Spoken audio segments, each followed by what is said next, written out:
Welcome to Diasporaa, the show where we share the remarkable stories of immigrants from the Indian subcontinent. I'm your host, Aditya Mehta. Each week, we sit down with individuals who have made the journey over and explore their experiences, their challenges, and their triumphs. We delve into their unique perspectives on adapting to a new culture while staying connected to their roots. Today, we're joined by Shruti Khuntia. She's originally from a city called Cuttack in the state of Odisha and has subsequently lived in 15 cities around the world, all the way to her journey in Vancouver now. She's an engineer and an MBA and has been in sales for most of her career. And currently, she's director of sales at Expedia Group. I know Shruti from Vancouver through the immigrants platform I used to run, also called Diasporaa. And we'll go into that a little bit later. And with that, let's dive into this week's conversation. So, Shruti, welcome to the show. Thank you, Aditya. Thank you. Thanks for making the drive over. How's the border crossing these days? It was surprisingly empty, but also unsurprisingly empty, I guess. I think obviously everyone knows about the recent tensions between US and Canada. And I think we're definitely seeing that pan out, especially as we cross borders. I've crossed the border a couple of times now in the last 1 month. Yeah. And usually on a Saturday morning, for example, the border would be Very really crowded. choked. Yeah, it would be at least 100 cars waiting in line, and it would be like a 35-40 minute wait. Yeah. I'm one of the lucky ones. I have Nexus, so I've never had an issue, but there were definitely fewer cars there this time. I've been waiting for an interview for a year now for Nexus. So I figured with less people traveling, there might be more appointments, but at least doesn't seem to be the case. So you were born in Odisha as a Bombay person, which is very far from Odisha. And as a Bombay person who usually we are in our own little bubble, tell us a bit about Odisha. What are the people like? What part of the country is it in? And just whatever you want to share about the state. I'm going to have to do my best here because I know you introduced me as being from Cuttack, Odisha, and while that might technically be true because I was born there, I actually have never lived in Odisha. Sure. I was born there and my parents were already, they had moved out of Odisha by then. I think my mom just moved back temporarily to have me there because it was a convenient place with her parents to support.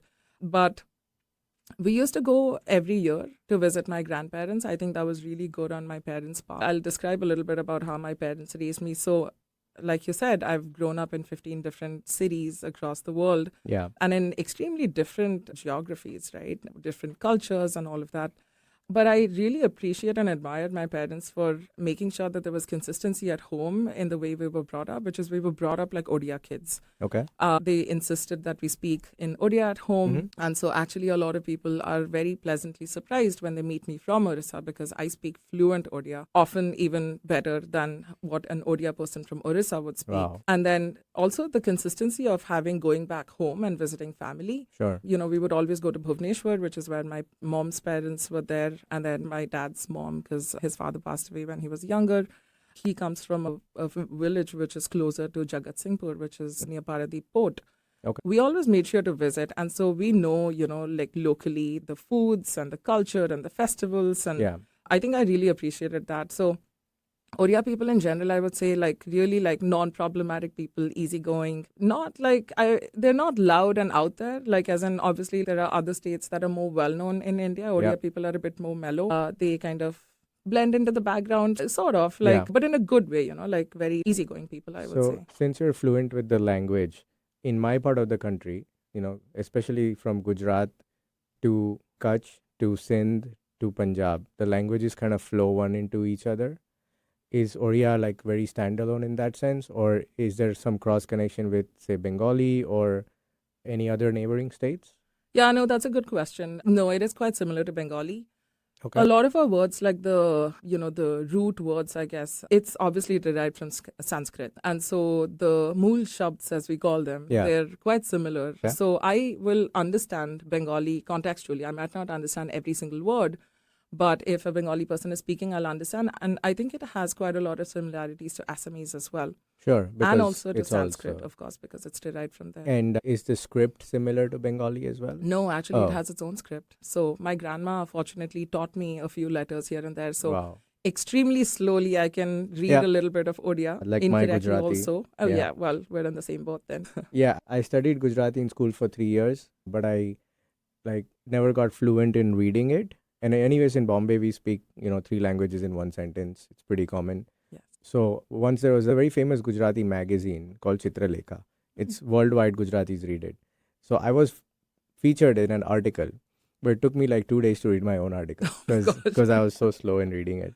So the only thing I know about Cuttack is that there's an international cricket stadium there, and my listeners know that a lot of anchors for me are based on where cricket matches were played. But that's good to know. I learned something new today. Actually, the other thing I knew is that there's a very large Oriya community in Surat. There's 500,000 people there, and they all work in the diamond polishing industry. And it's always touted as, how in India there tends to be like this anti-outsider thing. Like in Maharashtra, it's like, oh, people from North India are taking all our jobs, right? But this is a great example of coexistence where they're good citizens and they're welcome there. And so it's always something that has intrigued me that in Gujarat, outsiders tend to be more welcome because I think Gujaratis are more pragmatic that way. Like these are people coming and doing the jobs that we are not equipped to do or we don't want to do. So why not let them do that? That's a pretty mature way of thinking. And I didn't know that there were so many Odias in Surat. So every day you learn something new. I was in some random hotel. I'd stayed there in Surat, just breakfast. And all the staff it was what I then found out was Oriya music playing. I thought this sounds like Bengali, but it's not Bengali.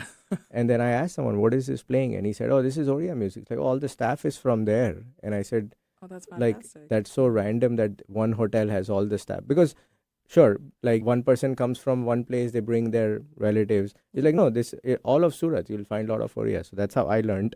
So another interesting thing about Oriya is that recently, like I've seen is, so Bangalore obviously being an IT hub. Yeah.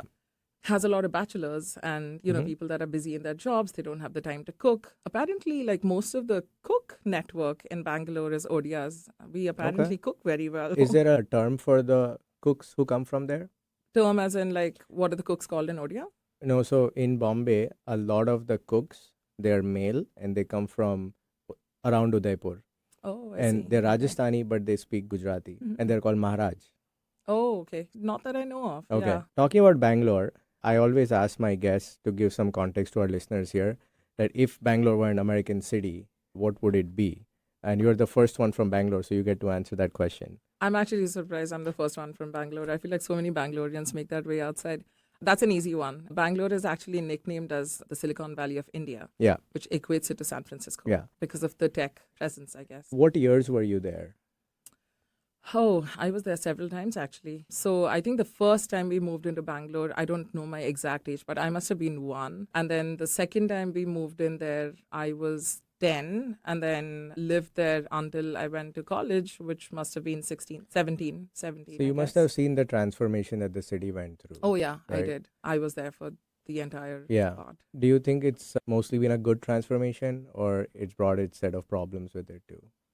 Both. I think like any city, when it evolves from where it is to where it goes. It used to be a sleepy retirement/college town. Yes, right? Exactly. It used to be, well, I don't know if it's still called the Garden City, but it was called the Garden City for a reason because it was really green. The streets were kind of like, it was a quaint little city, like now in the third heart largest in the country. It's huge. It's just exploded. And the thing is, I don't think Bangalore was built to become as big and busy as it has turned into now. So, well, the good side I would say is obviously like the tech hubs now in Bangalore. And I think like the tech hub is now expanding beyond Bangalore. It's like Pune and Pune also has become saturated and Hyderabad and so on. But the city is bursting at its seams, I think. At least that's the feeling we started getting towards the end of our stay and it's only gotten busier. I was in Jayanagar once, which is in the south of the city. And my flight was at 8 p.m. So my branch manager is like, yeah, you should leave around 3 p.m. so that you... And I was like, what? So I'm not driving to Bombay. He's like, no, the airport's going to take 2.5, 3 hours to get there. Yeah, exactly. So. But yeah, I mean, like the good part would be, obviously, there's a lot of like modernization that's happened. And it's a nice city if you want to do like different things. There's so many activities and like the pubs and restaurants, and it's truly become very global. Like, I don't think you will have any dearth of cuisine or experiences and so on. But the downside is like traffic and the pollution. And I want to talk about the seasons as well. Like, I think like when we were growing up, when we were younger back in school, we didn't really feel the four seasons in Bangalore so prominently. It was like cloudy. I equated to Seattle. It was a little bit cloudy and chilly, and the wind would blow. And when the wind would blow, it would howl. It was amazing. I will never forget that howling wind sound that we used to hear. And now you need air conditioning in homes, which we didn't even have fans when we were growing up. So it's changed a lot in those ways. Good and bad, I guess. I guess you feel the four seasons, but it's hot as well. Yeah, Bombay gets hotter and colder every year. The winter is a little colder. I'm not going to debate about global warming, but climate change is definitely it's real. So real. Yes. Yeah. So what other cities have you lived in India and around the world up to the point where you finished your education? So, like we were talking, I was born in Cuttack, but that was just me being born there. And then we moved to a lot of smaller cities and towns across Karnataka because my dad was a civil servant. And so we moved across multiple, like towns and cities like Gulbarga, Bellary, Mangalore. And then we ended up in Bangalore for some time, but I was really young. And then I think my first real memory begins when we moved to New Delhi, which was when I was in first standard. Yeah. And then after a couple of years, my dad actually decided to do his master's from London School of Economics. He moved to London and then we followed him. That was a great experience. I think that was quite defining for me in my childhood because it was so diverse from every other city that I had lived in India. Yeah. So we lived there for a year until he finished his master's, came back to Delhi again, back to the same school, same neighborhood. And then when I was in fifth standard, we moved back to Bangalore. And then I think by then my parents wanted to give me some stability in terms of, because I'd already changed like 7, 8 schools, I think. So I finished my middle school and my high school in Bangalore. And then as soon as I graduated, my parents actually moved back to New Delhi because my brother was still young. So it was okay to move then. And I went off to college. So actually I moved out of home and I haven't been back to live with my parents since after 12th standard. So New Delhi and Bangalore are very different vibes. Very. Is there one that you like more than the other? That's a really hard question. I think in all the cities that I have lived in, there was one city I didn't like living in, and I'm not going to say which one that was. But every city, I think I have learned to appreciate different aspects of it. So Bangalore, I think I really liked because the music scene, the pub scene, I mean, this was obviously when I was much older. I loved it. Like, back when we were in our, late teens and early 20s, there was this Purple Haze Cafe. And, I think Hard Rock Cafe, I don't know if they still exist. They've probably shut down by now. Yeah. But, I loved that scene. It was just such a chill atmosphere. And then New Delhi is really good for the food. Sure. So we would, that whole, is it the House Khas area? I'm probably forgetting those neighborhoods now. Yeah, that's the area with all the restaurants. All the nice restaurants. And yeah, exactly. And then I remember we used to live pretty close to, what's it called? The Chanakya cinema. And one of my early happy memories is because my aunts actually used to work and go to college in New Delhi. So I would tag along with them. And there were these little momo shops in Chanakya theater. And we would just go and sit and hog plates of momos. And I loved it. And I think my love for momos, I mean, you can already see me blushing here. It's my absolute favorite food. Yeah. I still love it till date. But it was just, I have happy memories from every city that I've lived in. So it's really hard to rank cities. My absolute favorite city that I lived in, I think, was Mumbai. Yeah. But I have happy memories from every city that I've lived in. Not surprised being from Bombay. You are from Mumbai. Yes. Bombay people have a thing where Bombay and Delhi don't like each other. And it's always initiated by the Bombay people. Like, we're better than Delhi. Oh, really? Yeah. I thought it would be the other way around. No, I think Bombay is much more competitive as a city. And everybody's always rushing somewhere. But I always remember in college, it was always the Bombay folks who would start talking smack to the Delhi folks. So I find that hilarious. Yeah. What brought you to Bombay? So Bombay happened when I decided to do my MBA. So I got into SP Gen, and that was in Andheri West. So that was a good part of Bombay to land in, actually. Because smack in the middle of the city. You get the best experience. So that was 2010, I want to say, and I'd already worked for 1 year post my undergrad. So 2010 to 12, I did my B school. So I did my MBA majoring in finance. And then 2012, I started working at Citibank, and that was in Bandra complex. So I spent another 3 years there. So total of 5 years. So what did Bombay have that made it your favorite city? I have to be completely honest. When I landed in Bombay, I hated it. Okay, Yeah, because it was just sounds about right. It was hot. It was smelly. Yeah, It was just like the traffic was like I'd never seen traffic like that in my life. yeah. But I think Bangalore traffic now kind of It's is beaten this. Bombay. Yeah, I think yeah, because we don't even have good public transit. But I think what like the city, it's just incredible. I mean, I'll probably like tell you through an anecdote. I was really sick and I couldn't get out of bed. This was B school. People were busy, like there were classes and exams and whatnot. And I couldn't get out of bed and I really needed medication. And I remember calling this like pharmaceutical shop in the middle of the night and I'm like, Bhaiya, like, Bhaiya is basically like, brother, can you, I don't know, like, I can't get to you and I really need this Yeah. antibiotic. Can you do something? And he says, oh, don't worry about it. Like, I'll send my guy and he'll drop it off at your place. And I'm like, oh, wonderful. Expected to be a delivery fee, nothing. He just Yeah. like, so I think like what I'm trying to say is the people are incredible. You know, like Bombay is such a great melting pot for different people from different states. Yeah. And it's been like that for a very long time. Yeah. So it's used to that. It's used to that, multiculturalism. yeah. And it's just everyone comes together and there's this like strong sense of community and helping each other out. Yeah.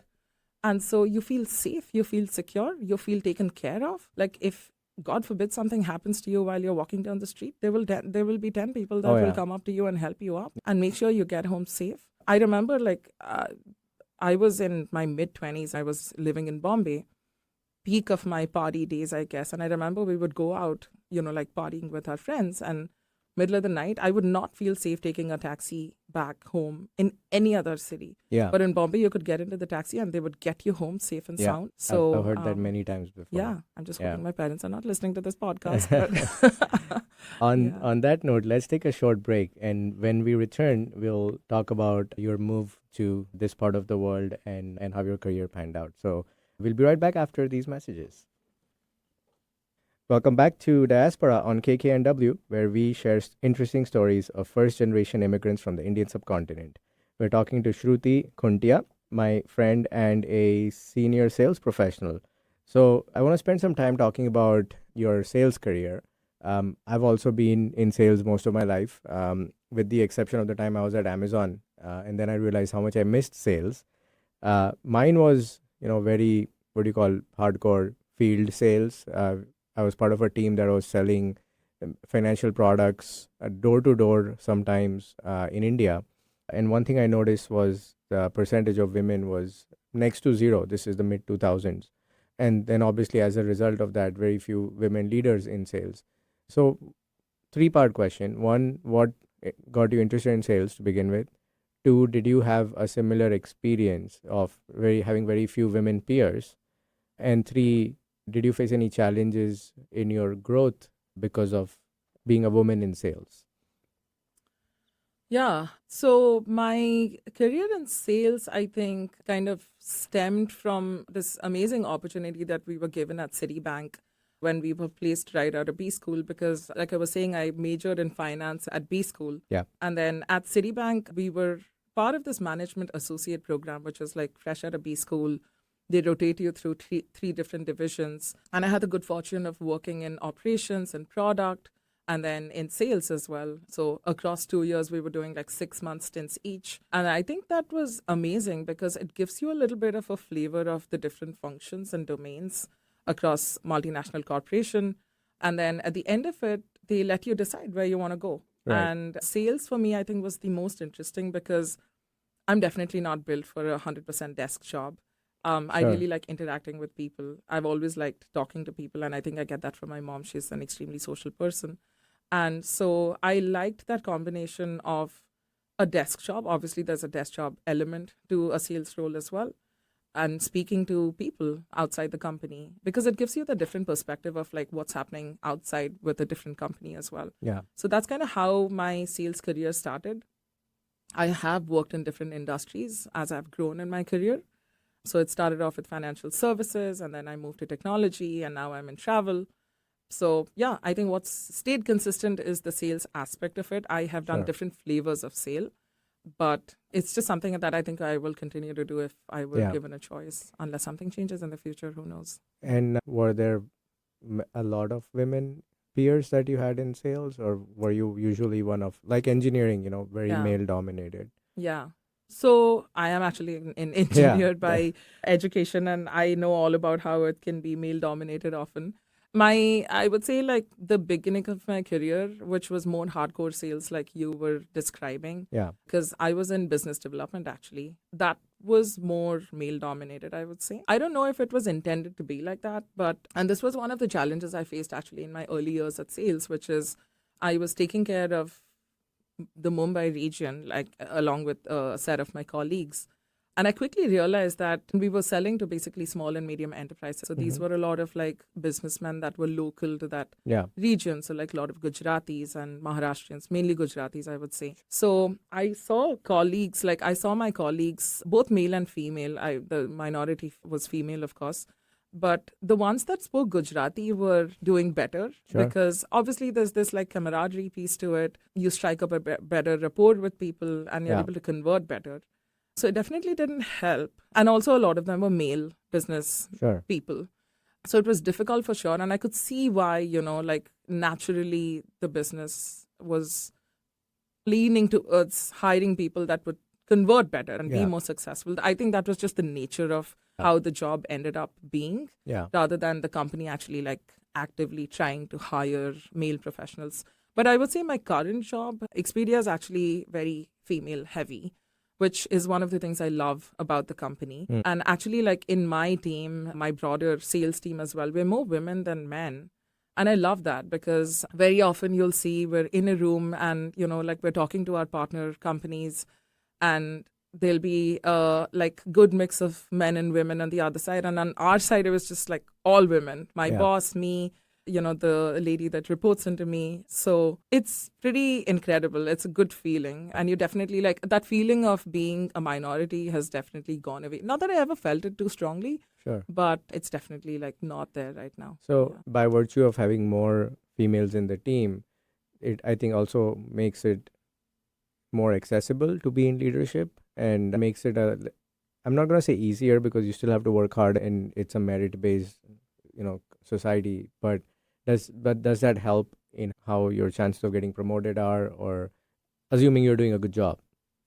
Yeah, no, I've not seen that for sure. At least in my current company, I see that it's merit based, and I've generally seen women also getting promoted when they're ready and they're qualified and things like that. So I appreciate that about where I work right now. And I feel fortunate because I know not everyone has that kind of experience. So and honestly, I've spent so many years in the company because I do truly believe that the company promotes merit-based, I mean, Expedia being a travel website, could you tell our listeners a bit more about what sales entails in that setting for your team, or just a broad overview? Don't need to go into very company-specific details, but yeah, for sure.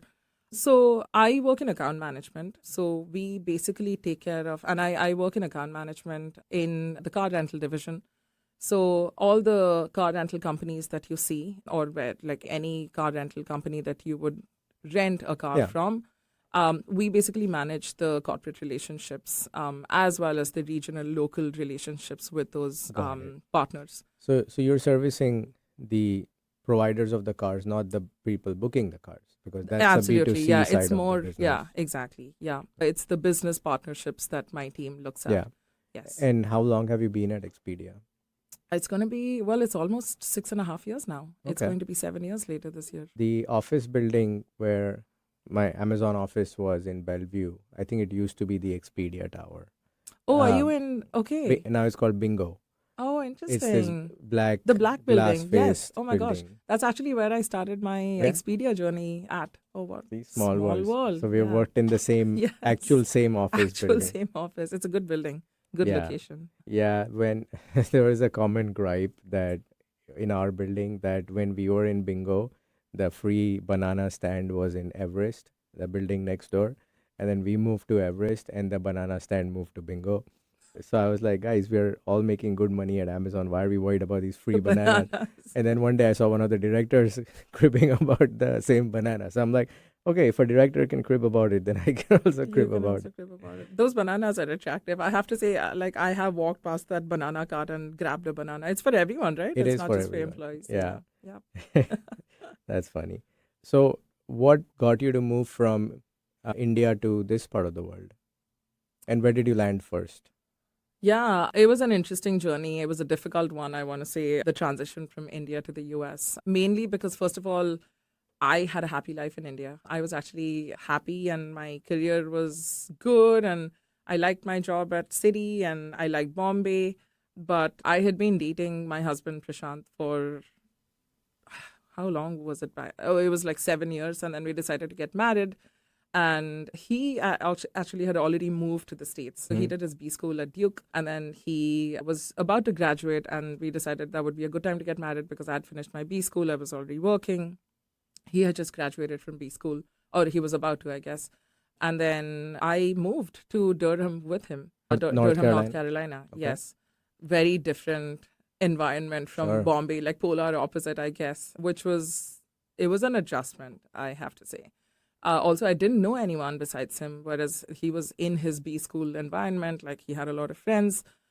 His friends were lovely, that they really welcomed me nicely, and we spent about 2 months, finished up his graduation and everything, and then he had got placed at Amazon, so he moved to Seattle, and I moved with him. I didn't have a job, I didn't have a work permit back then. Yeah. So I spent a couple of months. We settled down in Seattle, set up the house. I remember a lot of like IKEA DIY furniture and all of Sure. that, like good fun stuff. It was also like it was fun because we were living together for the first time after having been together for 7 years. So that was good. But I think I definitely needed to work. I think that's one thing I have recognized about myself, which Yeah. is there's definitely a piece of my identity associated with working. Yeah. So I got a job which promised me with a start, like a beginning 1 year at India, and then they said they would transfer me back to Seattle. So I actually went and did that. It was at Infosys. And then 1.5 years later, it took a little bit longer than 1 year. Then they I can move moved. you on a L1 visa? No, so was I it like actually that? ended up getting the H4 Okay. EAD. Yeah. And that was faster than the L1 because the L1 would have taken another 2-3 months of processing. I think my listeners know by now that most Indians are experts on immigration and visa categories and what visa means what. And actually, most people I talk to here, they don't know how big of a challenge it is Yeah. and how much it breathes down your neck every day when you're on one of those temporary / lottery based visas. So, when you moved, maybe if you want to give me an example from Durham or from Seattle, was there anything you found very peculiar about the US? Like for me, it was the small talk because in India, you're not used to Oh, yes. talking about the weather Yeah. or how about the Mariners. Like, was there anything that you found weird that was a very kind of integral part of life here, Yeah. which maybe now you got used to? Similar to small talk, I think there are a lot of questions when you're trying to buy something. Like, in India, like you pick a product and you put it down on the counter and you pay for it and you walk out. Whereas here, like, I think this is a running joke about coffee shops. How they like ask you, do you want like, a venti, grande or a tall? I don't even know what those sizes are. Or like, do you want like milk? And then there was milk or almond milk. And then there was something that really like caught my attention. And I was like, I can't believe this is a thing. She said, do you want wet foam or dry foam? I'm like, what is that? So I think that really was, not the coffee alone, but I was challenging. It's like, kind of similar to the small talk, as you said. Because you're not familiar with a lot of these concepts. So you feel very put on the spot. Also, the accent's different and you're still getting used to it. You don't understand. They don't understand you. It's like... Yeah. The amount of consumer choice in everything in the US is unbelievable. There's a whole aisle for yogurt. And this one time I was at a local Fred Meyer's here. And it took me a good 10 minutes. And then I was like, do you have yogurt? Like just yogurt. I don't want 2%. I don't want flavored. I don't want Greek. I don't want just yogurt. It's like, oh no, we're out of yogurt. I'm like, dude, come on. But yeah, okay. And then you moved to Seattle eventually, and then what prompted the move to Vancouver?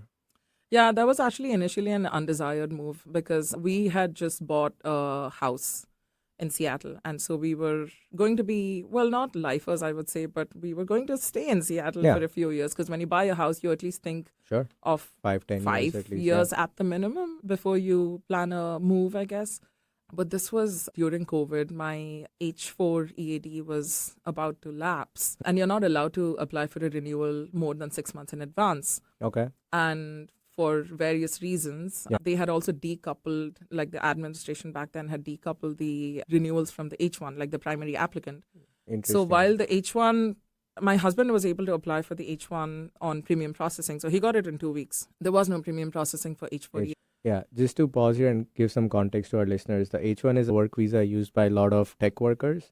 The H4 is what the dependent gets, and the EAD is basically an authorization to work on that visa.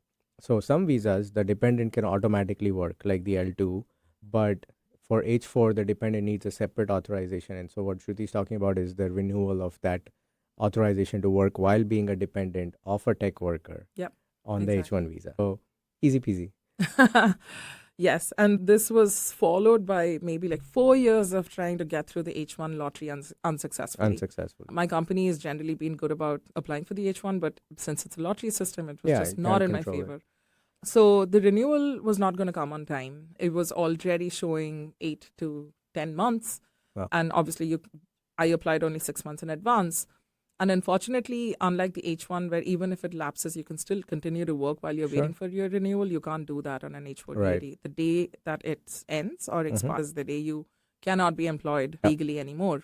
Yeah. I was relatively in a good spot with my company in terms of like they wanted me to continue working. So I had a great boss. So I had 2 bosses. So my skip level as well as my boss, he and she were able to make a case to move me to a different location outside of the US. And I think I had some options back then. And I chose Vancouver because I was like, well, we've just bought a house and I like the Pacific Northwest and I don't want to move too far from here. It's a beautiful part of the world. Beautiful, yeah.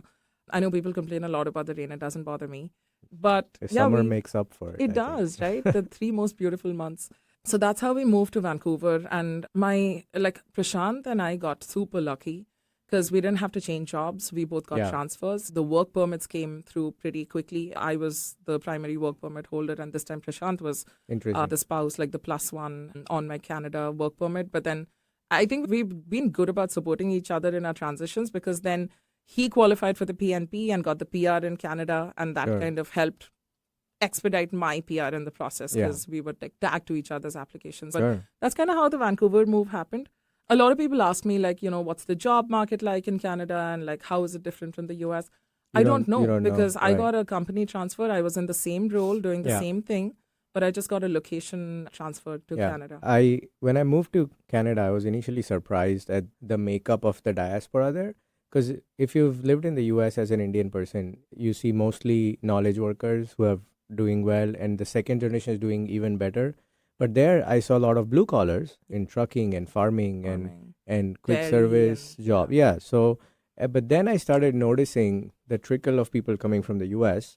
And back then, you would not see too many Indians in downtown, the tech worker types. But now I think that's really changed. And you have a lot of people coming. And so for me, there was one of the audience personas for Diasporaa, my new immigrant platform, is people who are moving from the US.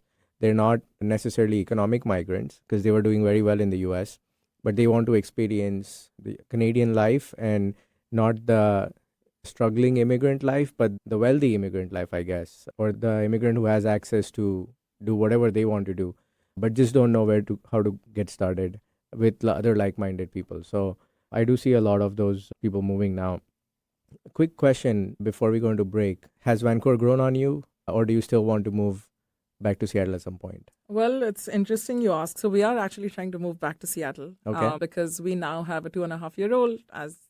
We've always had a big dog. We are now bursting at the seams in our little downtown condo in Vancouver. It's been good to us. I have come to love Vancouver. And like I was telling you, I think I managed to find something to appreciate about every city. And Vancouver's been very good to us in many ways. We obviously had our daughter there. So I have special memories of Vancouver for various reasons, primarily because like everything about my daughter happened there. But yeah, we are also looking forward to our move back to Seattle because it holds a special place in my heart. We've spent 4 to 6 years here between the two of us. So yeah, it's mixed feelings, I would call it. Like, it's definitely bittersweet. Yeah. With that, let's go into our next break. And when we come back, we'll talk more about your Vancouver experience and what advice you have for other new immigrants. So we'll be back after these messages. Welcome back to Diasporaa on KKNW, where we share interesting stories of first-generation immigrants from South Asia. We're talking to Shruti Khuntia, Director of Sales at Expedia, and a friend of mine from Vancouver. So let's talk about Vancouver versus Seattle. I have very established opinions on this, which my listeners have probably heard a few times by now. So I'll let you answer it. I mean, everybody knows that how similar these two cities are, but in what ways do you feel they're different? I definitely felt a stronger sense of community and belonging in some strange ways in Vancouver, but it also could be because of the way. So one of the differences I've noticed in Seattle and in Vancouver, especially when it comes to the immigrant population, is in most US cities, you'll see like similar ethnicities of people. So for example, I might be like completely generalizing, but like Gujaratis are predominant in, say, X city. New Jersey. And you said it, not me. No, I'm kidding. And then like Telugu people might be more predominant in, say, like Seattle has a pretty like heavy population. Vancouver that way is like a real melting pot of cultures. And I'm not even talking just Indians, but like even Asians, right? You have like different countries, like you'll see Chinese and Japanese and Korean and Vietnamese and Filipinos. And it's so diverse. So I think like what ends up happening in the city is no one feels truly alien. No one feels like out of place because we're all in this together and we're all trying to figure out life together in this big city. And so I think like we just felt very welcome and, you know, like it's a more easygoing city, I would say. Like, for example, just taking the example of traffic, because I've been driving since I moved to the US. You could make a mistake and halt traffic up in Vancouver and you wouldn't hear a beep. People would just wait. Yeah. And they will wait for you to figure it out. They're really nice. Whereas in Seattle, you'd get honked if you forgot to like press your probably a Canadian thing as much as it is a Vancouver thing. Yeah, possibly. Yeah. So, you know, there is a general perception about the Seattle freeze and about Vancouver also being very cliquey. Do you think you did anything different that led you to have this experience of people being warm and welcoming? So I would say people are warm and welcoming when it comes to like regular like day-to-day life. I can't necessarily say we made extremely good friends for life, you know, in Vancouver. So that part which you said about finding Vancouver cliquey, as much as I hate to stereotype, I think I definitely felt it, which is it's difficult to break through friend circles that exist because I think that people that grew up in Vancouver already have their circles and they don't easily like allow. Yeah. I mean, that's how I was in Bombay. Yeah. I've born and brought up there. I have a circle. I'm not going to go to someone and say, hey, new immigrant, would you like to be my friend? Yeah. So exactly. I think we realized that very early on, and we were lucky to get introduced to a group of friends who were all there since 25 years. And because one of them was, you know, close connection of ours, we kind of got into that group. And it was very refreshing because otherwise, as a new immigrant, you tend to meet other new immigrants. And then that shared experience becomes your dominant experience. Whereas for us, they were like how we were in India. So the topics being discussed were very different. And that, I think, really opened us up to opportunities and mindset as well. Yeah. And I always felt like as a new immigrant, the onus is on me to go out and make my knowing me worth something for that existing established person. Yeah, and I think like one of the things that really helped, and we did this pretty early on, thanks to Prashant. He was the one that Google searched and found Diasporaa, but it was your community that helped us out a lot. Because also bear in mind that we moved peak COVID time, you know, when there were lockdowns in place. I remember when we were trying to move to Vancouver, we had to lock down twice. It was 28 days of lockdown. It was absolutely like driving me nuts. Yeah. But there was no other way to make friends other than to actually like put yourself out there, like you said. Yeah. And so that's exactly what we did. And so the friends that we've made now, and I would call some of them lifetime friends, is because we put ourselves out there and we actually like sought out a community for ourselves, because we literally landed there and we didn't know more than like one or two people in the city, which was a very uncomfortable feeling. One that I had never experienced in my life before, because, you know, as you're growing up and you're in B school or you're in college, like you make friends and you kind of grow up together, you have shared experiences. So that was definitely the challenging part, I would say, of Vancouver. When we went, we knew one person. He was the brother of a friend of Prachi, my wife. When we left, I would probably know close to 1,000 people. But that's also because I was the super connector in Diasporaa. And the whole point to start that was all these people had just moved during COVID and they were burning cash. They couldn't go anywhere. They couldn't get jobs. And in the US, most people come here to study. So they come into an ecosystem that they can plug into. So in Canada, same thing for students, same thing for, if you're from Punjab, you'll have lots and lots of, connections. But if you're an Indian who moved from another small town of India and have never lived abroad, or you're moving from the US like you did, it's much, much harder because you don't have that ecosystem to plug into. And that's what my goal was, to make Diaspora that ecosystem. Any particular experiences or events you remember that you enjoyed more than the others? Because I did about 150 events by the time I moved out. I think we'd attended quite a few of them. I think one of my favorite events was the board game one that you hosted. Remember I think it was probably like a community building room that we had hired, and then lots of parallel board games. So my friend Divya curated that event, who is your friend as well, and she was on this show a few weeks ago. She curated all the games. I gave her a brief of what I wanted, and we had this beautiful, I think, 42nd floor studio that one of our members kind of helped us get in his condo building.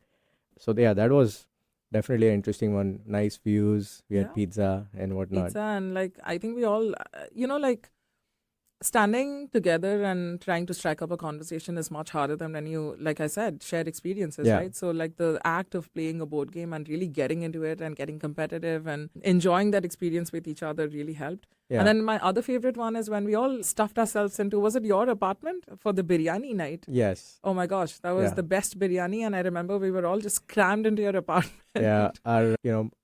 My wife always, when we were entertaining, she's like, 3 couples is a lot for this apartment. I think we should not invite more than that. And I'm like, you have no idea how many people I was having over when she would be in India. She was in India, Yeah, she was on, this was not during COVID. So we were not being super spreaders during COVID, but this was quite after that.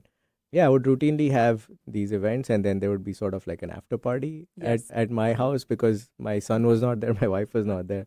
I remember John Jacob drove all the way to Langley to get that biryani. The biryani. I remember that. We were all in awe. But it was worth that drive, because I think everyone enjoyed that biryani. Yeah. Coming from Bombay, I didn't appreciate the Indian food in Vancouver so much. But after living in Seattle, I really miss it. It's a much more robust scene for Indian. And I think the reason for that is because most of the Indian population here are employees. They do jobs, and their visas don't allow them to do businesses. Correct. But in Canada, so many people are on PRs and whatnot.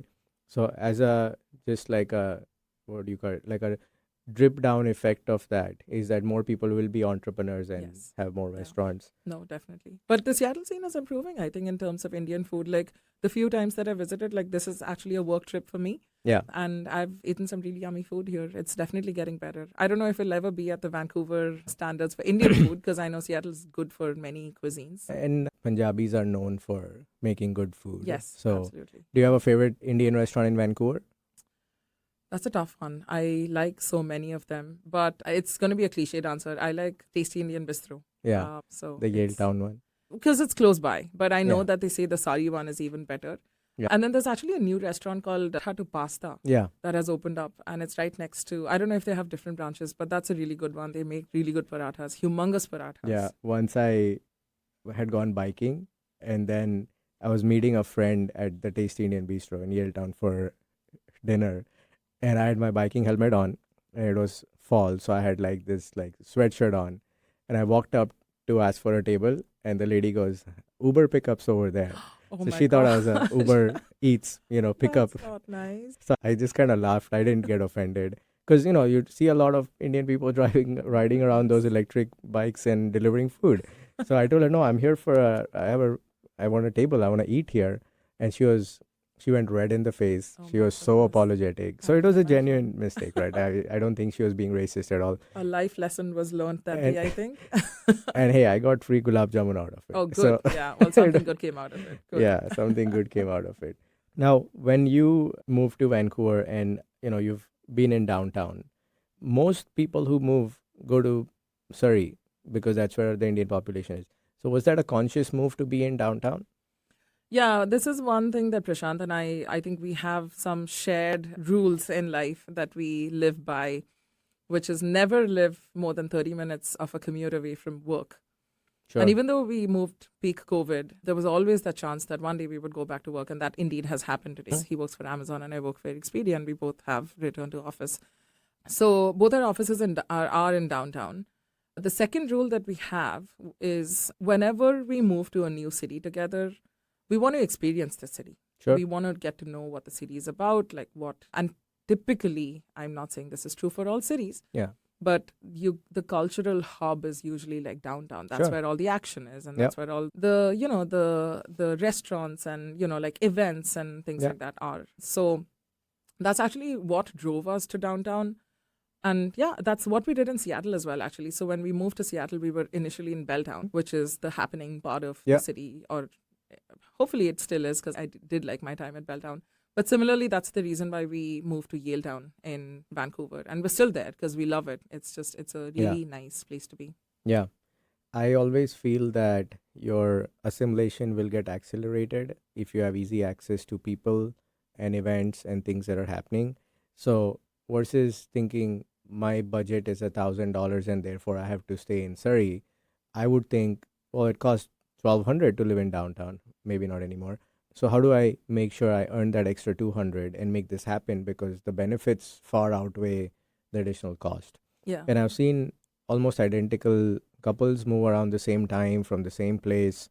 One goes to Surrey, one goes to downtown, and their journeys are very different, and their chances of success are very different, and how much they assimilate and fall in love with the place is also very different. Do you get to do a lot of outdoorsy stuff in Vancouver, at least before you had your daughter? Yeah, we've been outdoorsy. I think that's one of the things we love about living in the Pacific Northwest, which is we've always done hikes. We've actually done some intense hikes in the Mount Baker region, and that was when we lived in Seattle. We haven't hiked as much in Vancouver, but we've definitely been around, because I think the beauty of Vancouver is you have so many like beautiful natural things to do. It doesn't have to be a hike. Like you could go up a mountain. They're right there. They're right there. Everything's right there. They're just in the city. We live by Falls Creek. We're very fortunate to be able to live there. And so like the Pacific Ocean's right there, like in front of our window. Yeah. And so, yes, we've done things like we went paddleboarding on Falls Creek, and we've done some hikes before we had Nia. Yeah. And so, for example, like we've gone around Bunsen Lake. Yeah. And then we've also like not hiking, but like we drove up Grouse Mountain. Yeah. So one of my previous guests, Juhi, she did the grouse grind when she was 8 months pregnant. Oh my gosh. And then she said this was so she went and did another hike on the same day. Oh my God. Yeah.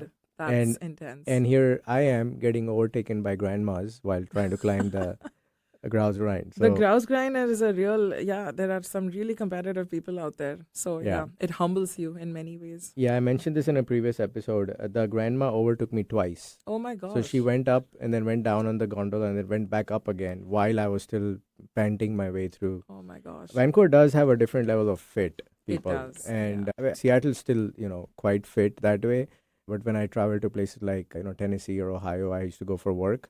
You really see the difference in the activity level of people. West Coast in general, I think, is really into fitness. Yeah. I mean, I think like Seattle, definitely very outdoorsy. There's a running joke that in the Pacific Northwest, like everyone's in athleisure clothes all the time, ready to break into a hike any second. Like, you want to go on a hike? Sure, I'm ready. But that's the thing that I think, loved about this entire region, which is there's just so many outdoorsy things. And I've been brought up mainly in like busy, crowded cities, not too many like natural things to do. nature related things to do, I guess. So for me, this was a big change from where I grew up. And so I've taken to it very quickly. And that's why I think the weather doesn't bother me so much, because there's just so much to do. Like, you don't have to rely on events and activities. So Prachi was in a very similar position as you, loving her life in India, no real need to move out, good career. She was due for a promotion. And then I kind of pretty much dragged her to Canada. And I think she took some time to, like, because for her, Vancouver is very, very slow paced. And for me, I was actually enjoying that. And to your commute point, I did a total commute of 3.5 hours every day in Bombay, from South Bombay to Andheri. Yeah. And I wanted no commute, and I wanted to live where, all the action is and probably where my job would be. It's a different story. I ended up launching warehouses for Amazon. So I would go out to the outskirts every day for where the warehouse sites were. But again, I didn't mind it because commuting here is not as stressful as it is in India, with the horns and the traffic and whatnot. So it's the local trains. I did my fair share in the local trains, and no, I do not miss them. Let's go into our weekly segment now. Let's spin the wheel and see what we land on. So this one is called Mango Memories. Most people from the subcontinent have fond memories of eating mangoes when they were growing up. Do you have any mango memories? Yes, I have a fond memory of mangoes because my grandpa, actually, he was also in the civil services, but he was a forest officer. And so he was really into botany, naturally, because he was a forest officer. And so he had actually created a hybrid mango plant and planted it right in our yard in our Bhubaneswar. Like, that was my grandparents' house.